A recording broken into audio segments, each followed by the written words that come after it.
Hello and welcome to the Story Engine podcast. My name is Kyle Gray, and today on the show we have Hector Santiesteban from Amplify Media, an amazing podcasting agency that helps executives and business owners get into the podcasting space with a solid plan in how to share their message in a way that's going to enroll their ideal clients and answer their biggest questions without having the founder or the executive putting all of their energy into it all of the time.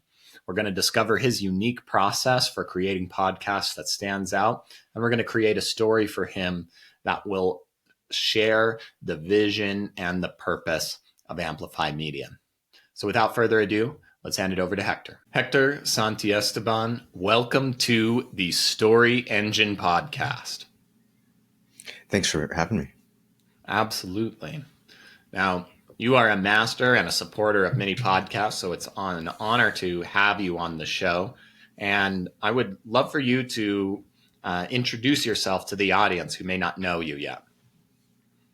Yeah, right before we hit record, my son walked in. He's a 6-year-old, and I have a 5-year-old daughter. And so I think most importantly, my purpose in life is to be a great dad. And one of the groups that I'm a part of is called Front Row Dads, and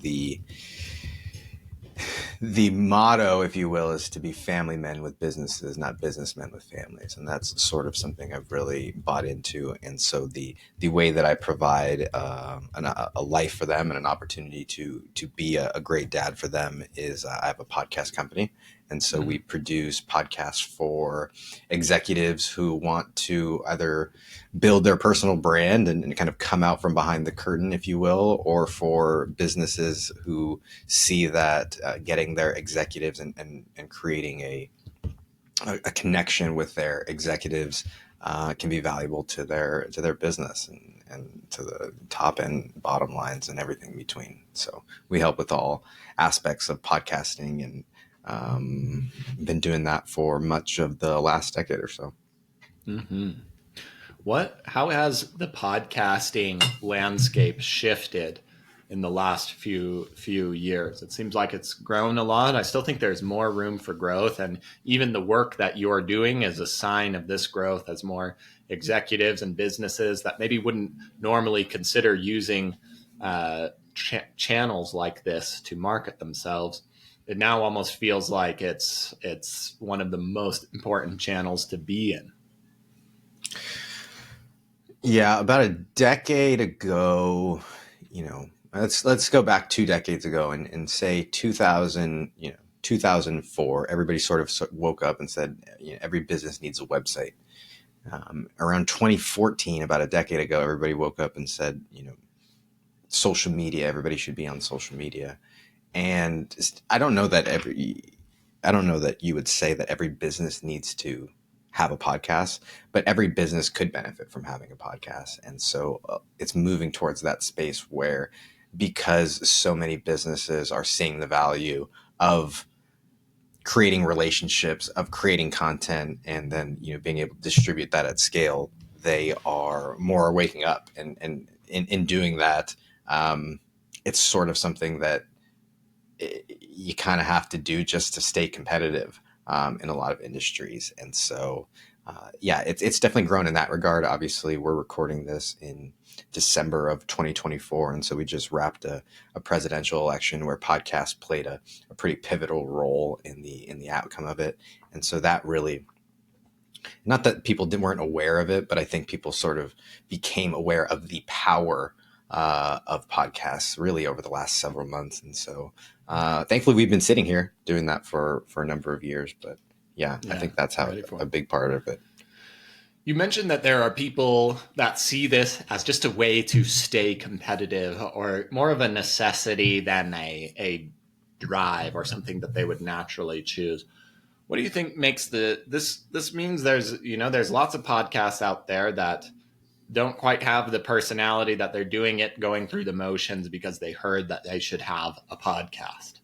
What do you think are some of the ingredients that you infuse into those that you work with and that makes a podcast or something, like an executive that wouldn't have naturally thought to podcast before, and now they've entered this realm. What makes a show workable, growable, sustainable over the long run? Yeah, and I think it doesn't necessarily have to be the executive per se, but there's value in someone creating a relationship with customers or their audience or whomever it is at scale, because a lot of the industries that we're in, the sales cycle is weeks, months, sometimes years. And so if you can all of a sudden cut that sales cycle down by, I don't know, whatever you want, pick any sort of percentage, all of a sudden now you're creating real margin without with an outsized sort of return on your effort. And what I mean by that is that we have clients who the sales cycle in their industry is years sometimes, and so they would reach out and work somebody for weeks before getting on the phone with them, and months to get a call, and quarters and years to really get everybody on board. And instead of that, once they started to show, within a matter of months, they had people calling them and they were signing 6-7 figure contracts in weeks. And so all of the trust, all of the rapport, all of the questions that those people have, they can answer on their drive to work. They can answer while they're on the treadmill. They're able to, move themselves through the sales process, through the sales cycle, without needing anybody from the business to actually tether them along. And so it really becomes this sales tool that, when done the right way, and that's a big part, when done the right way, can really be a huge leverage tool that impacts, frankly, all areas of the business. Yeah, and that's what I'm trying to get at, is what is the right way? Because it's not just getting online and talking into a camera and uploading it. But I think people misunderstand this, and it's not always about the highest production or the fanciest things, but there's some kind of quality and some kind of essence or some kind of way that we need to create content that somebody would want to listen to on their drive at the same time, rather than just, I don't know, spewing out. It's not like writing a sales page every day. I'm just trying to get people in. Well, How do you teach this or guide people through this and guide their content to be consumable and answer these questions? yeah, we've had the luxury of working in a variety of different industries with a variety of different hosts, and so sort of the framework, if you will, we call it the 3 Ps. And so the first one is really having your platform. And I was a big fan of Michael Hyatt's book Platform by that name. And really what it sort of talked about was dialing in a few things. Mostly is who it is that you're talking to, because you said there are so many different podcasts out there, that really getting clear on who it is that you want to listen can make all the difference in the success of the show. And so I was talking with somebody today, and she said, the people that I serve, she's a therapist, and the people that she worked with, she's like, generally they're 25 to 40. And so, like, that's the people I would love to listen to the show. And I said, well, that's great and all, but it's very hard to make something that appeals to a 25-year-old and appeals to a 40-year-old. If you think about the type of music that those people are into, they're totally different. The type of fashion that those people wear, a 45-year-old woman wears something completely different from a 25-year-old woman. Their interests, what they're going through, their relation, everything about their life is completely different. And so to try and make a show that reaches all of those people is really challenging. Now, are there people that can do it because they have a large enough audience, or because they're so great at what they do? For sure. Obviously there are exceptions, but if we're trying to get our, increase our chances of success the most, then really honing in on the person. And we go through the normal demographics and psychographics. How old are they? Where do they live? What's their gender? That sort of thing. And then there's psychographics, which a lot of people will do, is essentially, what do they believe? What are their perspectives and what are their beliefs? But especially for a podcast, we find that the the critical, I think, factor is what we call like a catalyzing event. What is this catalyzing event that is causing them to seek this sort of information? Because podcast listeners will, on average, only listen to about 7 different shows. It's like, what makes you one of the 7? What gives you priority and gives, makes someone want that? And whether that, I guess going back to what you said is that there are a lot of podcasts. And so, people always say, is there too many? And it's like, there's too many general shows. There's too many general nutrition shows or health shows, or there's too many general relationship shows or general business shows. But if you create a show that is, for 45-year-old women who are, married and has kids and also are interested in, creating their own side hustle. Well, now all of a sudden you've got a really detailed sort of, demographic. You've got some psychographics in there, and what the catalyzing event is. They want to start a business, and that's totally different from somebody who wants to grow their business, or, losing weight is different from gaining weight, or, putting on muscle or whatever. There's different events, and not that you can't pick multiple avatars or multiple events, but we find that really getting clear on that is sort of the first part, right? Is getting clear on the listener. So I'll take a pause there and see if there's anything that you want to double tap on, but that's sort of the first step. What I'm curious, because we're working with businesses that know their customer, right? They're very successful in this. And are these things that it doesn't seem like it's something that would come naturally to them, but I think it should. And do you see where I'm getting at? And like, why is that? What's interesting that like we will oftentimes see in the results and the analytics, we'll say, hey, this episode did really well, on this sort of topic. And a lot of times there's some resistance for whatever reason to that, and they don't want to just jump in and do more of it. And we're like, it's really strange. And so I think that we have a sense that we know better, or we know more, and perhaps we do. And also, the great thing about content is we can sort of let the results dictate themselves, and there's no arguing with resonance. That resonance will show, whether it's in the views or in the outreach and the feedback, that sort of stuff. And so we try and pay more attention to it and lean in and double down on when we see signs and of that sort of resonance. But it's interesting that you say that, because I think that what we think people want and what they actually want are oftentimes, there's like a little misalignment in there. The next part of it, though, is like, okay, once we know who it is that we want to listen or what we want to attract, the next part is like the what we call like the perspective. And again, people have a lot of imposter syndrome, or they have a lot of fear around why would someone listen to me? Like, what makes me, worth listening to? And I think a lot of entrepreneurs and people have, a lot of insecurity and self-worth issues on their own. And that flares up, that sort of trauma trigger flares up, when it comes to getting on a mic and being in front of people. And so the way that we've sort of figured out, well, like, here's the things, okay, yeah, I get that fear and anxiety, but if we can focus on these 3 things, like, it's a little more tangible. And in the perspective, you've got, like, I like, my 3s, but you've got your experience, your expertise, a lot of people have skills or certifications or knowledge, specific knowledge that they have that is helpful to people. And oftentimes there's that I think it's like the curse of expertise, or I think it's called the curse of knowledge, where essentially we don't remember what it was like to be a beginner because we've been so entrenched in our expertise that it feels normal to us. But we have to really take stock on what it is that we know and sort of lean into that and realize that we have expertise to share, whether it's recipes or cooking or emotional stories or relationship, whatever it is, there's some sort of expertise there.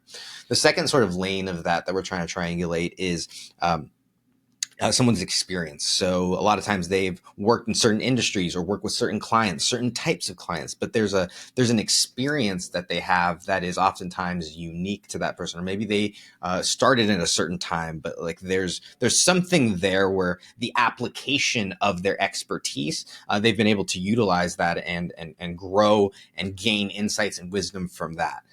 And then the third part is I've got to there. stop. I've got to interject right here because this is very important stuff to me. I think that that's what you're saying right there about their experience. And one of the things that I've found is that many people, because they're high achieving entrepreneurs, only focus on their professional experience that is specifically related to exactly the thing that they're, if they are a nutritionist, the only thing they can talk about is nutrition. And, and maybe they were only a nutritionist 4 years ago. And so they're like, I have nothing to offer the world. But at least what I heard, or what I think I heard, and what's really important to me, is the fact that your whole lifetime brings experience and context and value to what you do, even if it's year one on a totally new business. And I think the podcast is a platform to answer that. But yeah, I think because, and you were mentioning this resistance too, and I think that there is a rooted, like, upgrading our visibility, whether it's on podcasts or stages or wherever, brings the skeletons out of the closet faster than almost anything else. It's like a transformative process, and being able to, yeah, stand in that and recognize our value outside of it, recognize our story, and then being able to put that all together into something. I think this is why the curse of knowledge is such a curse, because we think that what we've been learning and what we've been doing and the results we've been getting, which are all important and have their place, are the only thing that counts. And so that's the reason I have my business right now, is because people try to teach so much and avoid being who they are instead of blending the two together. And yeah, these are both, like, when you can accept who you are and bring that context to your expertise, this is what separates you and makes you unique, especially when combining it with the detailed understanding of who you want to speak to. And I think when people can finally tap into what that is, then there's a clarity and an excitement and a desire to go make the thing where there was once a resistance. Yeah. The last E in our sort of perspective, the three E's of perspective is energy. And, another way could be saying personality, but there's a certain character, there's a certain energy, a personality that we all have that is sort of unique, whether we're nerdy or whether we're aggro or whether we're like whatever we naturally are. I think there is something to that, and there is something for everybody, right? And so if we are able to lean into who we are authentically, then that's something, once again, that increases that sort of resonance factor. So that's really the the perspective that we're trying to bring. And then the third is product, which is really, what you talked about, which is having a business, having something, for some way to serve the listener once they've realized that there's enough value and trust built in you. Nice. Great. I love the process. Let's talk about your client. And I want to specifically focus on kind of the three pains that they're experiencing. We've kind of touched on this lightly already. And I imagine, just based on who you are, and if we can apply what we were just talking about to ourselves, a lot of your ideal clients come to you being businessmen wanting to be family men, is probably their first step, or they want to have more time with their families. They're working really hard, and they're just not getting the results that they want, so they're working harder. And having a platform like this that can support them is one of the solutions for that. Does that sound accurate? I think it's a part of it. There's something to, we try and meet people where they've already decided that content and media is something that they want to do. There is a big chasm that people have to cross in order to become like a quote unquote public figure. And for whatever reason, I mean, maybe they do associate now podcasts with being a public figure. I started in the game where it was just like a way, if you didn't want to start a YouTube channel or you didn't know how to write, you would like start a podcast because it was the it was the alternative. But now it's sort of this public figure sort of thing. And the reason I say that is that there are alternative ways to do what you said in terms of spending more time with family. Like, it's actually starting a podcast, it takes a lot of time. It's actually, it's something that our clients have to say, hey, I could be spending this hour with my family, but I would rather be and it's not that I would rather be, but it's like they see the value of also creating connections with people in the industry, of creating a scalable impact of all, like, so I think that is actually who we're trying to reach, and It's a good yes, they want to do distinction. it in a way that's not going to take away from their ability to be fathers or mothers or blank. Yeah, that's a phenomenal distinction. Okay, so then what are the top level problems in your perspective, or like what would they, if they were sitting at a coffee shop with one of their executive friends and don't know nerdy entrepreneurs like Yeah, us? they see a lot of other people starting podcasts. They know that they should be starting one, or they know that they should be, they know that they should. A lot of times it's things Mm-hmm. that they put off. They're like, oh, I should have that, because they're like, they see it, and all they see is people having conversations and talking, and they're like, I can do that. So they've almost sort of kind of Mm-hmm. and put it in the back of their head that they want to do it. They've just been putting it off, and it's either there's a fear of a fear of the unknown. So maybe they don't know what they don't know, which is a big fear. Is there's so many things that they don't know, and so that just they don't even want to begin to assemble that checklist, or watch all the YouTube videos to figure out what they don't know, or they know what they don't know and they realize that they don't want to do all that either. And it's like they know that they have bigger fish to fry, and frankly, the podcast is it's a high impact, but it's a low ROI vehicle, at least in the short term. Mm-hmm. Mm-hmm. And so they're just weighing how do they get it done in a way that's not going to you know blow the business, or blow, because most of the Or time they make have them embarrassed. yeah, I think that a lot of them realize, like, they want to do it the right way.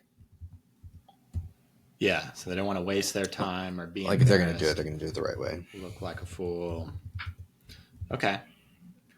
So we got I should be doing this, which is deeper than just the podcast, but it's very interesting, very good. We've got I don't want to waste their time or be embarrassed or look like a fool. And then one more flavor. So it's time. It's I mean, I think the other thing that they're going through is they're seeing the I think there is like they're looking for a growth lever, and they're like they see that the podcast is a route that can actually grow the business, in the sense of, like, should you do Facebook ads, or should you do whatever, should you do X. I think a lot of them are they're seeking growth in their business, and they're looking for an avenue that's sort of sustainable. um, So growth is getting harder to come by in a way that's right. sustainable in the old ways of doing things. Which kind of okay, so there's probably if this is all the case, then there's some fear and uncertainty. The kids are taking our jobs, all these smart kids just getting on TikTok and getting more attention than we could ever have. What the hell? Maybe I don't know if that's too much, but I think that's kind of close to that I should be, right? Yeah, no, that's pretty close to what they're saying in their in their boardrooms. Mm-hmm. Mm-hmm. Um, there's a frustration with the process, and yeah, there's just like a sea of things to do. And every time you like make one choice of, okay, I will do a podcast, and then there's like 28,000 other questions. And it's not really the doing of the podcast is relatively easy compared to making 10,000 choices about how you're going to do the podcast. Yeah, and then all of the steps that come, the dozens of steps that come along with publishing an episode each week. So it's like once you set it up, there is an ongoing sort of process that's overwhelming to a lot. Yeah. Anything else about them? Let's imagine that one of these executives calls you at 3 a.m. They say, Hector, come over. I'm stressed out. And you're sitting next to them in their bed. It's slightly awkward and you're tired, but they are pouring their heart and souls out and confessing things that they would have never admitted to anyone else before about what's really going on. How are they feeling? They are feeling burnt out. Yeah. They're feeling burnt out because they know they could be doing more, and they're doing things that they don't light them up. Yeah, they don't light them up. They don't serve their highest self. Love it. Let's translate some of these things.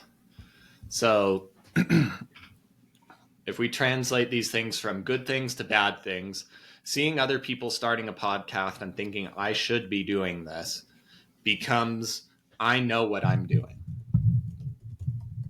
And it allows them to say no to the other things because they know they have the channel that they can focus on.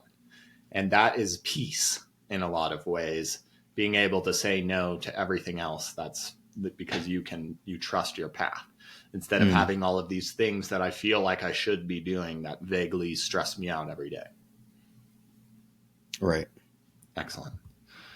I don't want to waste my time or be embarrassed or look like a fool.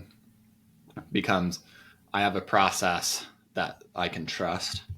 And growth is getting harder becomes I have confidence in planning my future because I know the growth is coming.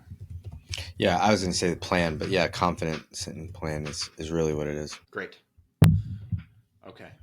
Next step here, Hector. I'm going to read you back these things and kind of dive into some of this negative language. Your job while listening to me is to feel in your body where these words land for you. Okay? I see others starting on podcasts, and I know that I should be doing this. There are things that I should be doing and I need to be catching up with.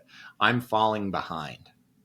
I don't want to waste my time, and I'm not sure who to trust or who to believe because there's 10,000 things that I need to do, and I don't know how to do any of them, and I'm afraid I'm going to look like a fool as soon as I start putting myself out there.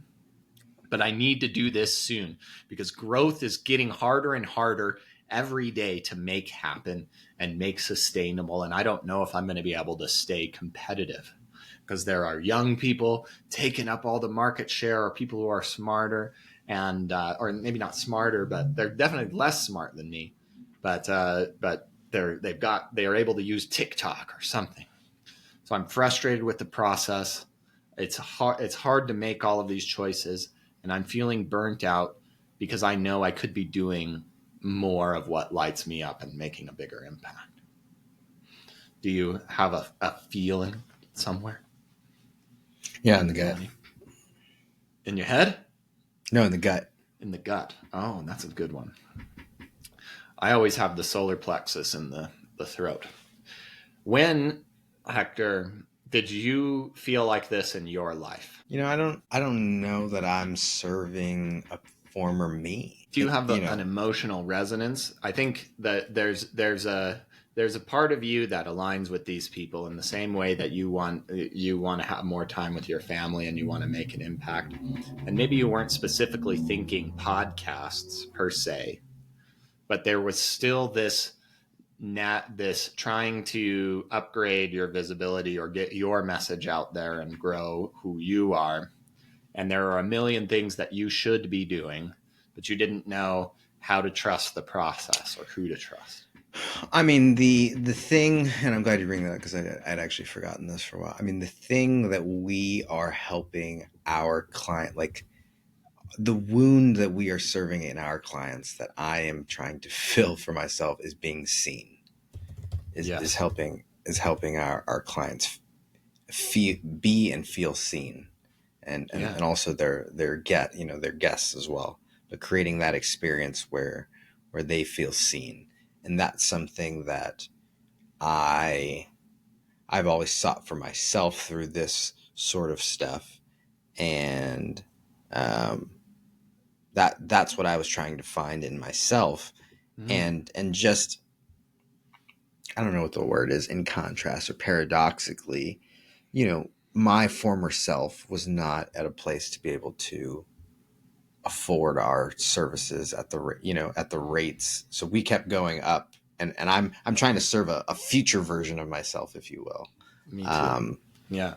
and so that's the resonance, is that I see people. I want to make an impact. I want to make a positive, dent in the world. I want to help the, humanity evolve in all its ways, and I want to serve people who are doing that same sort of thing. And Hmm. so I'm trying to kind of be the guy on the bench that's like, see a need, fill a need sort of thing. And right now that's through media. Yeah. So you've mentioned there is a wounding here, or an experience about this, and you don't have to look exactly like your client to have an emotional resonance with what they're doing. But maybe before you started this agency, was there a time and a moment in your struggle of being seen, of feeling seen, where you were experiencing this frustration of, I want to do this, but I don't know what to do? Yeah. I mean, yeah, when Mm. I was getting into the internet space, it was like, how do I do that, how do I do this thing online? Hmm. Like, and sort of so there was a lot of stumbling on my own through that. And the answer ended up being, well, like, you create content, you create media. And the vehicle ended up turning into podcasts. But yeah, So having what year having was this? 2016. 2016. Nice. Do you remember like a really specific day of this frustration? Or maybe if you didn't have a specific day, what was your office looking like when you were going through this season? Yeah, I was still in running a sort of a brick and mortar sales organization. And I remember reading 50 books that year, and I would sit at the desk and just look for how I was going to, make that leap to the online sort of space, how I was going to get out of the Mm. brick and mortar, traditional corporate-esque sort of, that world, and stake this new way online. Great. What did this room or this office look like? Give me one detail of it. Cubicles. It Did was you have one? Did you have a room? small white walls, a couple plaques on behind me on the wall, brown desk, red maroon chair, two Nice. two two chairs in front of me for the interviewees for our sales position, three drawers on the right. That's good. That's great. Okay. We got what we need to work with, at least for that for now. Okay, so now an opposite emotional resonance of, I know what I'm doing. I have a process I can trust that conveys me strategically and authentically, and I have confidence in planning my future because of this. I'm certain there are many of these moments, and maybe just one moment, especially like in the last couple of years, or maybe around the beginning of this, where you're like, "Wow, I really made this.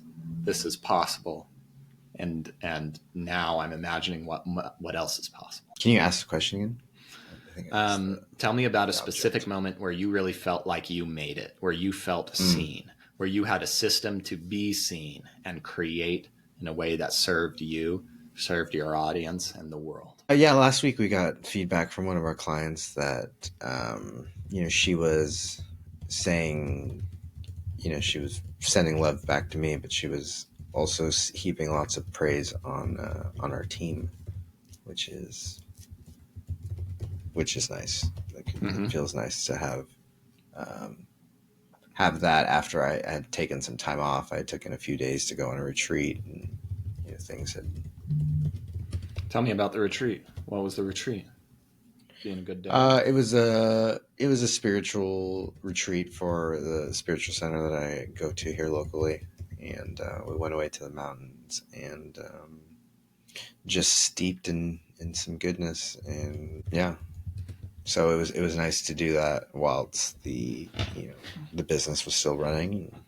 Yeah. Got back and everything was still running. Great. Would you like to hear your story? Sure. How am I going to do this? It's 2016 and I'm in a brick and mortar sales organization.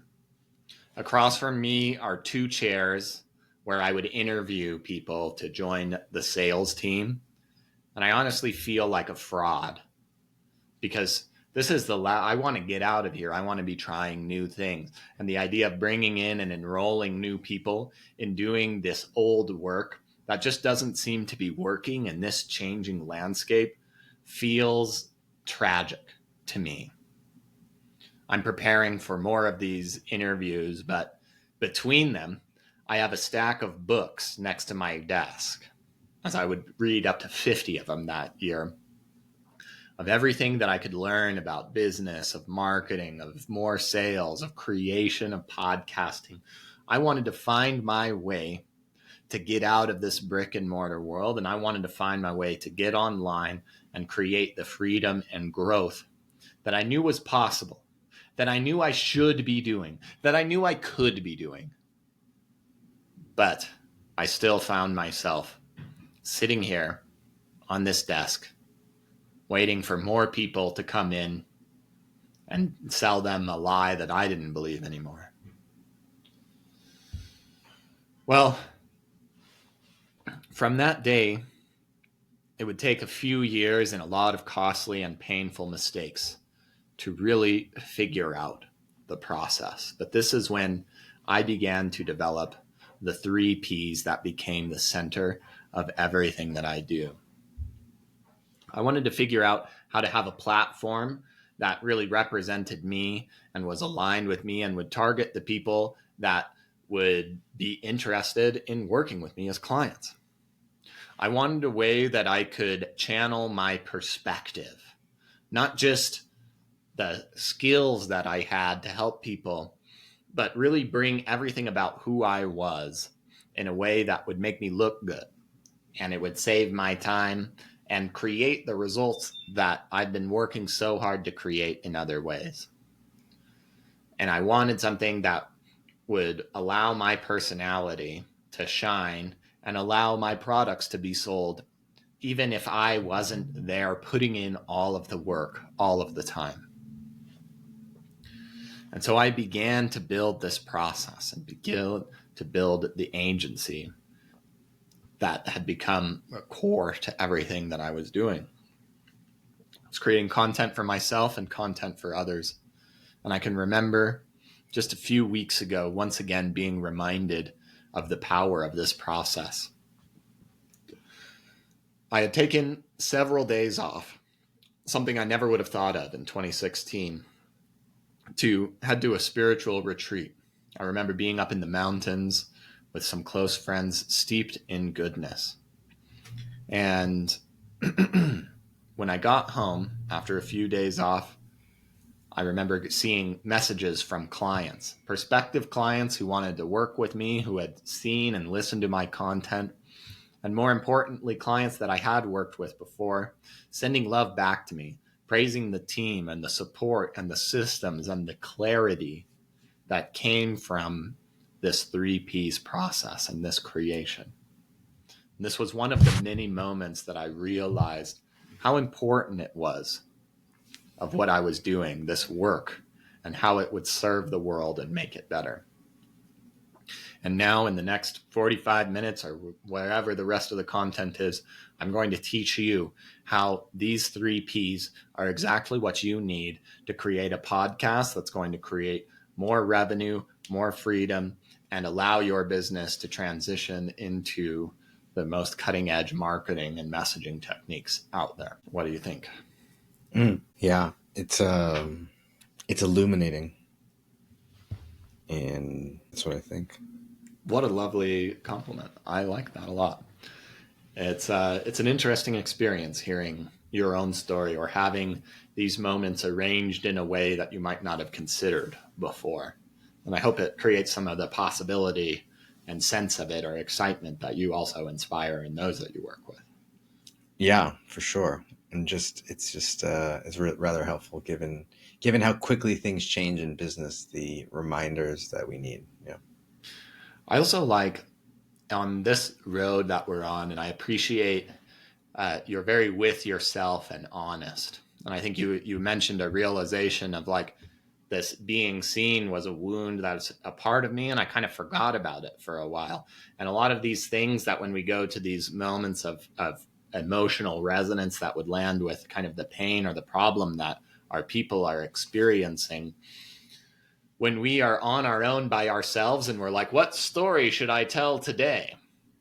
These kind of moments, our brain works to protect ourselves from these. We don't want to think about our insecurities and our flaws, especially when it comes to the possibility of sharing them on a podcast or on a stage with this many other people. But when we can infuse the purpose that is essential in this storytelling, it allows us not only to have a story that we can tell and use for content, but hopefully in regards to illuminating, a lot of the times the goal is to create something that creates that sense of enrollment in yourself and your vision that you would expect anyone else to feel when encountering you. Yeah. Yeah, no, it makes sense, and I've a big practice of mine is trying to get out of my head and sort of, into my heart, if you will, and creating, finding that resonance and kind of living and acting from there. So yeah, I appreciate the reminder. Absolutely. Well, it's been beautiful taking you through this process today. Can you tell us where we can go to learn more about you and connect with you? And if you have any closing thoughts to wrap it up today. Yeah, you can find me on LinkedIn, Instagram at Hector_podcast or Hector Santiesteban. There's a bunch of free resources on both of those. The website is amplifymedia.com, and I started the business in a time where it was fun to like misspell things. So it's AMPLAFY media.com, both for intellectual property and trademark reasons. But hopefully we can get that linked up in there. And then the last thing I would say is, when it comes to media and podcast specifically is a sort of a specific formatting that I think offers, it's a unique medium in just in the way that it is. And what they found is that 50% of podcasts won't make it past episode 7. So if you get to episode 8, you're in the top 50% of like all podcasts ever. About 90% of them won't get past episode 25. So if you get past that, you're in the top 10%.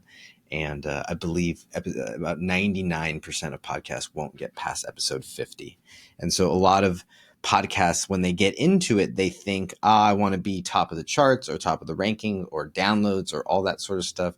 And all that is great. But if you're only there for a short period of time, or if you look up and in a year or in 2 years or in 3 years, it's not something that you're still doing, I would venture to say, I would question whether or not it was actually a success. And so the podcasting is like one of those those infinite games. And I think Simon Sinek wrote a book recently called, and I didn't read the book, but the concept is essentially that there are things in life that the goal is not to like win. The goal is to keep playing. In marriage, your goal is not to win marriage. You don't win a marriage. You keep, you stay in marriage, or, you don't win health or fitness. You keep going. And in the same thing, podcasting, it's not about like there's no crowning moment necessarily where you win. It's really about being able to stay in the game. Yeah. We're always looking for that crowning moment. Hector, when are we finally going to be fixed, right? Yeah. Have it all together, and so we can have our businesses and cruise. Well, fixed is different. That's a different thing that you can sign up for a doctor with. Right. But all the other stuff, in any case. Definitely. Anyway, it's been an absolute pleasure getting to experience your brilliance on the Story Engine podcast today. And thank you so much for sharing your story with us. Thanks for having me.